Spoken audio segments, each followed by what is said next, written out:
Good morning, everybody. Welcome to Discover College Soccer. I am lucky enough today to be joined by Coach Chris Rich from UNC Greensboro. Coach, welcome. Thank you. Thank you for having me.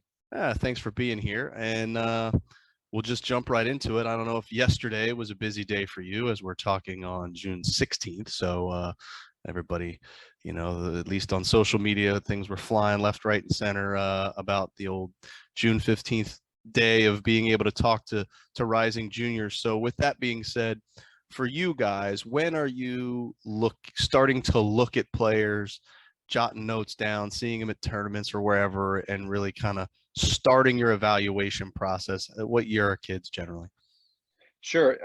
Our evaluation process for domestic kids typically starts in their sophomore year, where we try to identify those players that are fit, both positionally, how they fit our game model, so their characteristics as a soccer player, and try to get as much information as we can during the time where we can't speak to them. And then the goal is on June 15th is to reach out to those players that we created from our short list. And it is indeed a short list. I mean, I think we had 40 to 50 players that we identified as sophomores. And that list is fluid. It will grow. Players will be removed from that list for many reasons, and players will be added to that list later because we didn't know about them or we didn't see them. But certainly for us, we try to evaluate as much as we can as sophomores, or try to know as much as we can about players in our recruiting model as we can as sophomores, and then really start recruiting them per se, getting them on campus and starting that process obviously now, and then kind of going from there. The recruiting process for us is very fluid. We're still recruiting 2022s now, so we're not one of those programs that are super early and try to finish early. We're very fluid with it. It's always evolving, but probably about that timeline is how we go about things. What in terms of a kid reaching out and saying, "Hey, coach, I might be interested in your school and program." What do you like to see in that first communication from a prospect? Yeah, it's an intro email for us. So like who they are, where they're from, what club they play for. It's always good to list coaching references because the coaching community is very small. A highlight video of some sort if we don't know the player.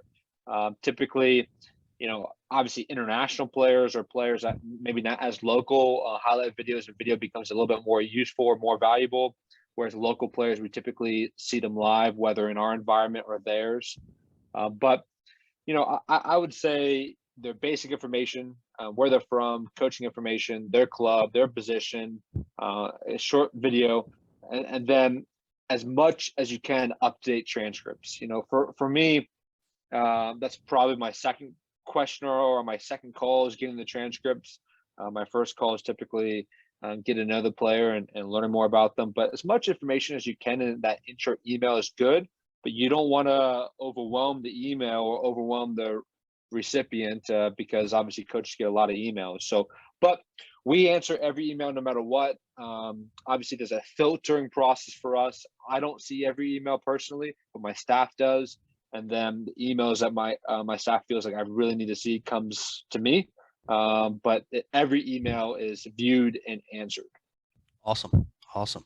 Well, when you're out and about evaluating players at tournaments and stuff, what are some of those can't miss tournaments for you? I mean, you're lucky enough to be in Greensboro, which tends to host a lot of events. So, but where are you going to look at players and that sort of thing?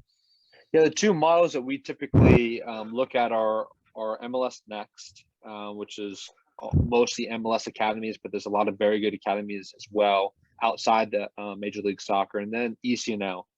ECNL for us is actually very important because everybody but Charlotte FC in our state play ECNL. And since we're a state school, we certainly prioritize in-state players. So ECNL is a big event. So there's a regional event for ECNL.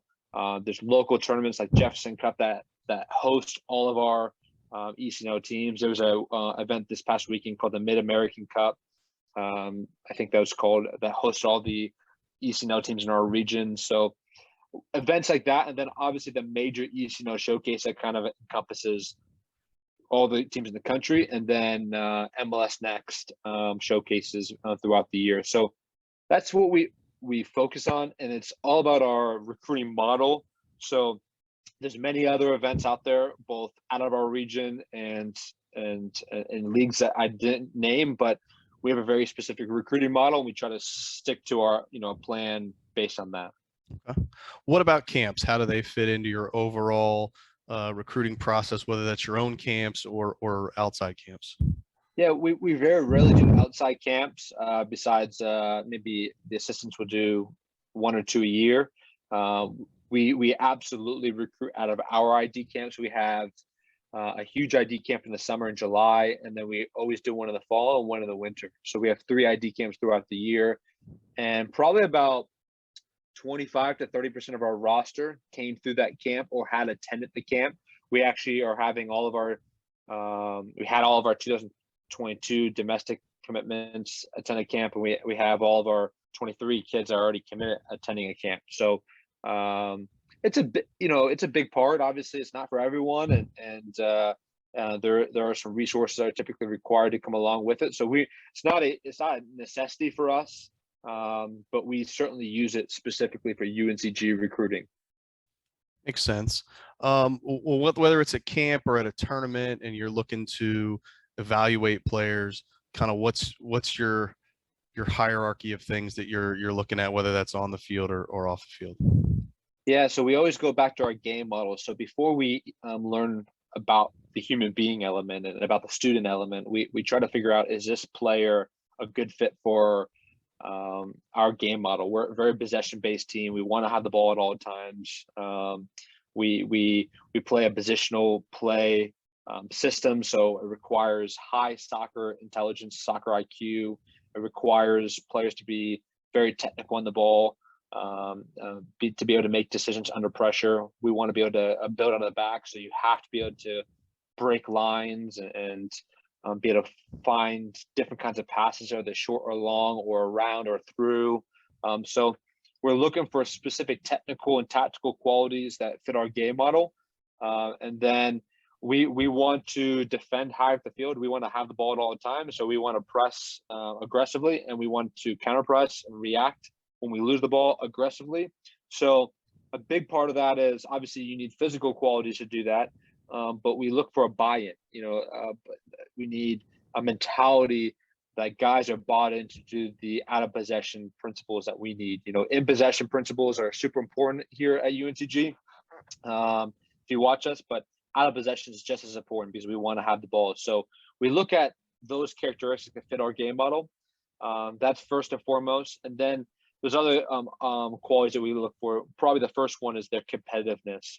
We want uber competitive players. We're obsessed with the process of developing and winning here. So I want players that are obsessed with the process of developing and winning. They have to be like-minded, and if they're not like-minded, they won't be a fit here. So competitiveness for sure. Obviously, sometimes what comes along with that is a level of emotion, and we want emotion. We just want emotional control.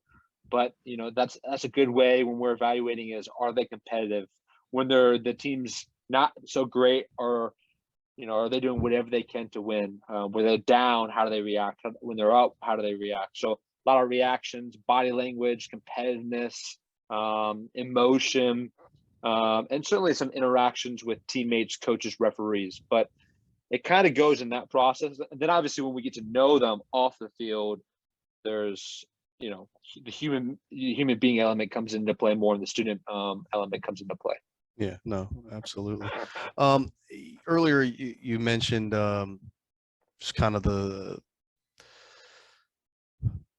makeup of your team and all that. And so when we look at recruiting at camps and tournaments and things, what about the international side? Your roster currently has a good handful of international players. How does international recruiting fit into the grand scheme of things? Yeah, huge. Every program has their own model. Other places I've been, it's been very light on the international market, but for us here at UNCG, it's huge. Probably we'll have 28 players next year, and about 12 to 13 players will be international players. And then about 10 or so will be North Carolina players. And then there'll be 4 or 5 players from out of the region. I'm not sure if the math added up perfectly, but right around there. So about a good part of our roster is our international players from all over the world. You know, we have players from Asia, from all over Europe, from South America, from Central America. So it's a big part of who we are. Sometimes those international players come directly from their country. Sometimes they come via a transfer, a domestic transfer, but it's definitely part of our model here at UNCG for sure. Well, in terms of, you know, again, I'm not holding you to any specifics or exact math here or anything like that, but you know, one of the big questions everybody has is, okay, well, how do I get a scholarship, or how much is this going to cost? And they get into the financial side of things. Yeah. So between academic money, athletic money, grants, scholarships, just kind of give me an overview of the financial aid picture for a player that's might be wanting to come to UNCG. Yeah, so we're 9.9, so we're fully funded. Obviously, a lot of that, there's a lot of speculation that all of this may change with this whole transformational committee, if you've heard about that. Yeah. So we'll see what happens there. But right now, we're a fully funded program, which is a must to be competitive, in my opinion. So we are allowed, let's say, round up 10 scholarships. We pretty much break up those scholarships maybe from 16 to 18 players. So 16 to 18 players will be on some form of athletic scholarship, and that goes from all the way from a book scholarship all the way to a full scholarship. Obviously, you can't have many full scholarships, or you won't be able to get to that 16 to 18 number. But that's kind of our model. Is I like to have a good bit on athletic scholarship. You know, cost always varies because we're a state school. So in-state tuition here is about $5,000. Out-of-state tuition is $20,000. So already, you know, you can give a player in-state a couple thousand, and it only costs them $3 tuition, just Right. tuition, and you give a player out-of-state 2 or 3, and it costs them 18, right? So it's a big difference. So we try to. That's why we value the North Carolina player, because it makes sense for them physically and it makes sense for us. Yeah. But in addition to the 9.9, we do have academic aid, but it's difficult for us to utilize the recruiting process because how our university works is you have to apply first, and then once you get accepted, you essentially go into this pool, and then in that pool they see, okay, this person gets academic aid or that person does not get academic aid. So we typically do not know that part until after we've already committed the player, which is challenging for sure. So for us, the second element that we use is financial aid, you know, whether it's the Pell Grant through federal aid or institutional financial aid, which isn't that significant here, but it's definitely an element. So we try to certainly package all of our domestic kids with some kind of aid, whether it's financial aid or athletic aid. And there's certainly some players that are very good players that are non-scholarship players that play. So it kind of varies all over the shop, but that's kind of how we utilize it. Okay. Well, let's talk a little bit more about the school. I know, you know, some folks are probably very familiar with the Tar Heels or the other part of the UNC landscape. There's a lot of great schools there in North Carolina for sure. So, you know, what sets UNCG apart? What's awesome about your school that maybe I'm not going to learn just by clicking through the website? Sure. Yeah, you're right. There's so many good soccer programs and universities here. I mean, for me, this is the college hotbed in the country. It's nothing gets better than this, in my opinion. So, you know, for us, I've worked at UNC Chapel Hill, I've worked at Duke, and I've worked at UNCG. So those 3 schools in the state. So I have a very good feel for a high-end academic private school that's playing in the ACC to a public high-end academic school playing in the ACC to a state school that maybe is not as high-end academic that's playing in the Southern Conference. So the biggest thing that differentiates ourselves is the diversity piece for sure. We're about 51%, not just athletics, but 51% of people of color at this university. So by far the most diverse university I've ever been at. And I'm pretty sure, and I don't know, I don't want to be quote on this. Well, I mean, I don't know if this is for real or not, but Yeah.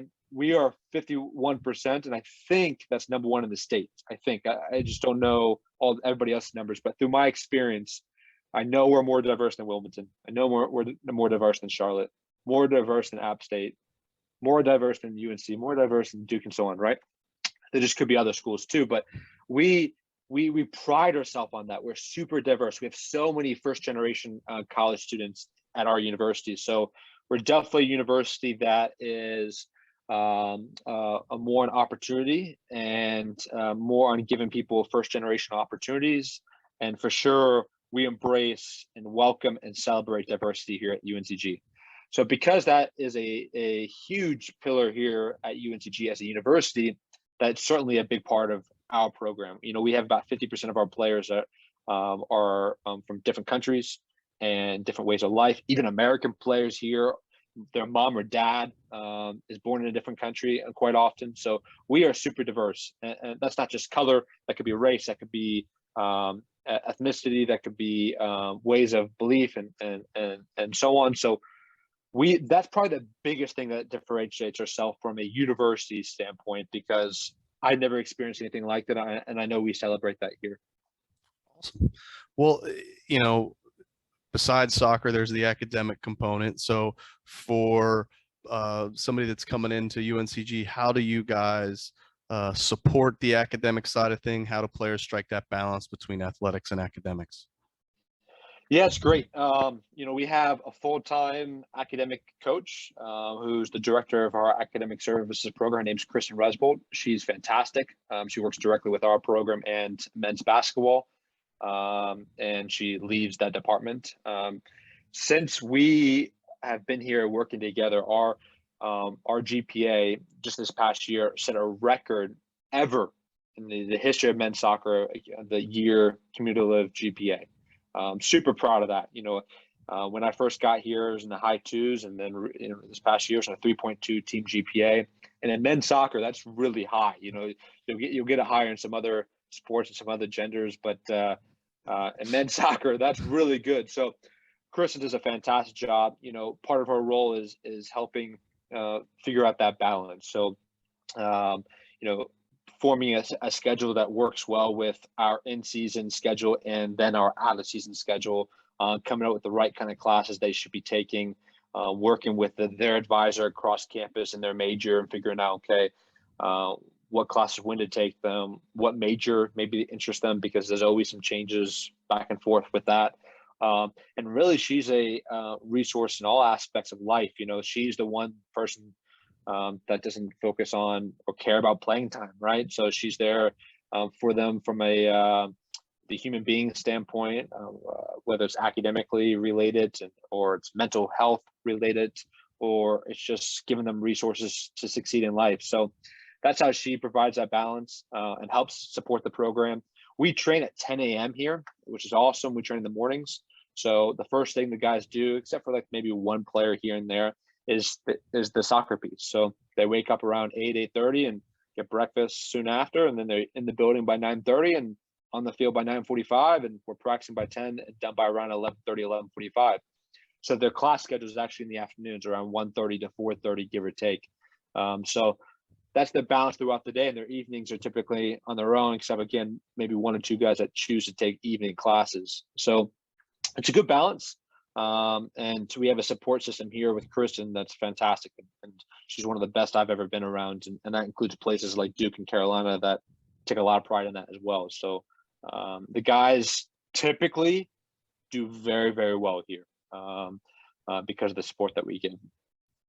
Oh, and that's great. You even answered the question I was going to ask next around the schedule and all that. So that's awesome. Well, let's talk a little bit more about the team and the soccer side of things.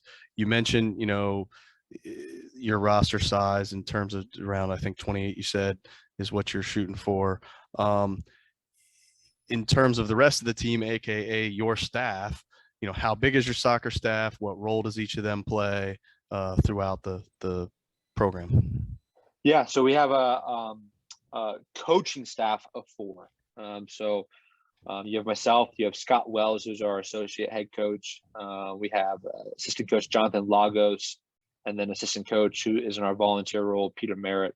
Peter came to us from Averett, which is Division III university. He just finished his grad program, so he slid into our volunteer assistant coach position. Jonathan Lagos was an assistant coach at Wake Forest for 3 years. Before that at Wofford College. He's been a home run hire. And then Scott Wells has been with me for 3 years. He has won 2 national championships in the Division II and NAIA level. He's a big part of our recruiting here. So he's a fantastic asset to our program. So that's our coaching staff, and then in addition to that, we have, and I view them as part of our staff. We have a nutritionist, full-time nutritionist. I already mentioned Chris, and our academic coach. We have a sport performance coach. We have an athletic trainer. I'm probably missing one or two roles, but we probably have a staff of around 10 people that are involved, a sports psychologist as well, that's involved in our program. Yeah, coaching staff plus a sports staff like 5 to 6. Oh, that's amazing. You kind of already touched on the way you like to play on the field, but how would you describe your style of coaching to someone that might be coming in? Yeah, I'm a very honest, transparent, direct person, human being. First and foremost, I always believe in giving the players information on how I see it and providing that constant feedback. I believe that players need that feedback nowadays. It's no longer acceptable to not justify your decisions, I think. And so, first and foremost, I try to provide that feedback directly every single day. And I want them to know how I feel about them. The next thing is we want to build layers of trust. That comes first. So we want to build layers of trust through love and support. So the first thing I do, and our staff, I expect them to do, is to provide a level of care, meaning we do things for them off the field that that nobody else may not, they may not do that. So we provide this family environment full of love and care. And once they realize that we love them and we care about them, as many other coaches say, that's when they'll begin to trust us. So, and once they trust me, then I can start providing that information, that direct, honest feedback, and that's when they'll receive that. So that's kind of the process that we like to go through from a coaching standpoint. I certainly 100% believe in servant leadership. We need to, we're here to serve them and serve this university and serve this community. But my job every single day is to make sure our guys are in the best possible position to succeed in all aspects of life, on the field, academically, off the field. So that's super important. Then I think I'm a transformational leader. We have to evolve every single day, not only with the new limitations or restrictions or lifting of those in the NCAA, in life and the modern era of social media and just who these student athletes are nowadays. We constantly have to transform to lead our student athletes at the highest level. So that's how I would characterize our philosophy from a teaching and a coaching standpoint. Well, that's amazing. One of the things that has changed a lot in the game since you and I were college players is the use of technology, whether that's in training or games. So how does technology kind of fit into the way you guys either practice, train, or games, and what can a player expect from that aspect of things? Yeah, it's fantastic. We utilize technology at a very, very high level, probably more than most. So, and as part of my experiences at other schools as well, that kind of help shape the level of importance for me. So a couple of things we use a program called Y Scout that we utilize to recruit internationally. So that it gives us access to video. That's huge for us. We use Spidio, which is a camera that records games and training sessions to help us teach and help us evaluate and help us improve our game model and our personnel. That's super important. We use a program called Angles that is a video editing software where we edit and clip and code our games and our training sessions, and then deliver them to our players and our team. We do team video sessions and group video sessions every single day. So we may not be in a team setting, or individual setting or a group setting, or we may be, but we're doing video every single day with our team. We share video through apps. We share video through the technology that we use. All of that needs to connect to our game model. So every single day in our training sessions, in our game environment, we're kind of going back to our game model. So it's a big part of what we do. And then there's other technology that we use.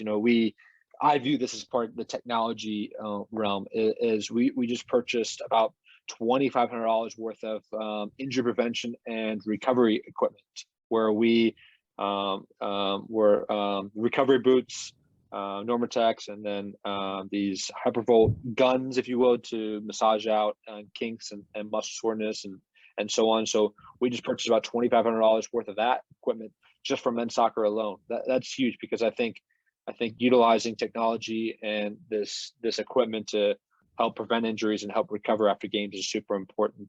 And then there are other additional layers as well. But